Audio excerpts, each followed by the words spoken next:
Good morning. I hope everyone is having a lovely day. Whether you are in Australia, New Zealand, the UK, the US, Canada, wherever you are. Guys, I just want to do a quick short live because one of my clients sent me a screenshot, which I thought was just worth sharing a perspective on this. So if you want to come in and listen to this one, it's just going to be really short. Let us know that you're in here. Let me know you're going to say hi. That's good. Come in. Look at all the people streaming in. I love it. I love it. I love it. Good morning, good afternoon, good evening. And if you do watch this on replay, please do let us know. Now, I'm going to bring the image up on your screen. So give me half a second and here we go. Okay, I'm just going to get straight into this, guys. So if this video is somewhat helpful, please let me know. All right, so this is the image. You should be able to see it on your screen right now. So what the image is for those of you that can't see it or you're driving or doing something, it says bread is sugar, rice is sugar, pasta is sugar, and fruit is sugar. And you'll notice down the bottom, it's posted by some carnivore dad. Now, I don't know who Paul K. Woolley is, don't need to know, but this is just so typical of when people are aligned to a certain position in the fitness industry and they need to flog their cause. Now, this guy, for example, I don't know him, I'm not sure, I could look into it, but my bet is that he's selling some sort of carnivore lifestyle or something to that effect. So, what happens is, if it's like politics, right? One of the best ways to get people on side is to create hysteria. It's to really try to go over the top to make you think that something is poisoning you or killing you or the like, so that you align to that side. The stupidity of this post is it's said as if it's negative. Bread is sugar, rice is sugar, pasta is sugar, fruit is sugar. The way I read that is, no shit. Of course it is. Because everything you've listed there is a carbohydrate food. So let's just go backwards to some basics. The very makeup, or what classifies something as a carbohydrate food, is that at its very base level, think of it like a house. If you go to the very base level of a house and you take a brick, that brick, in the case of a carbohydrate, would be a molecule of glucose, which we effectively call sugar. We colloquially call that sugar. Okay?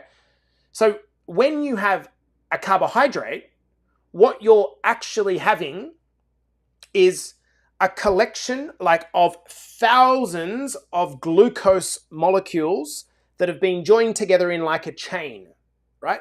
That's what a carbohydrate is.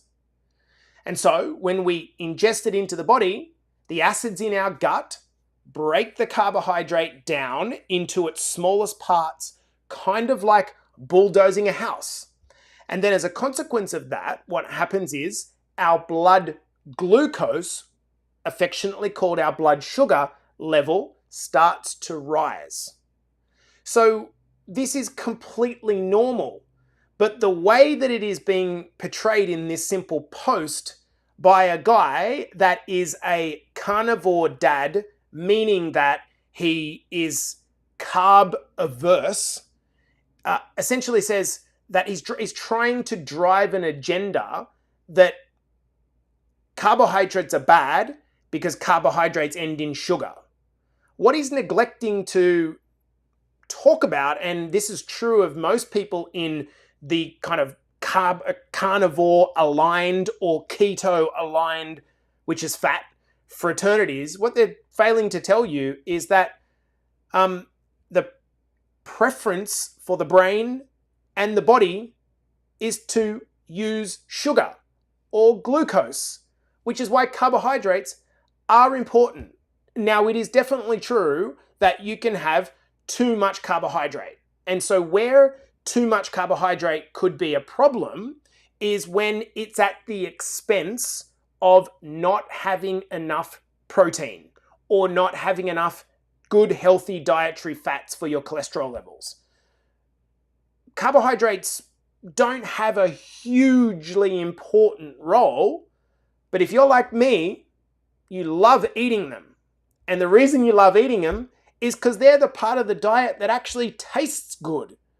So if you're kind of operating in this like polar mindset that carbs are bad, well, yes, you could eliminate all carbs from your diet if you want to, but unless you're going to do that for the rest of your life, why do you want to do it for the rest of the week?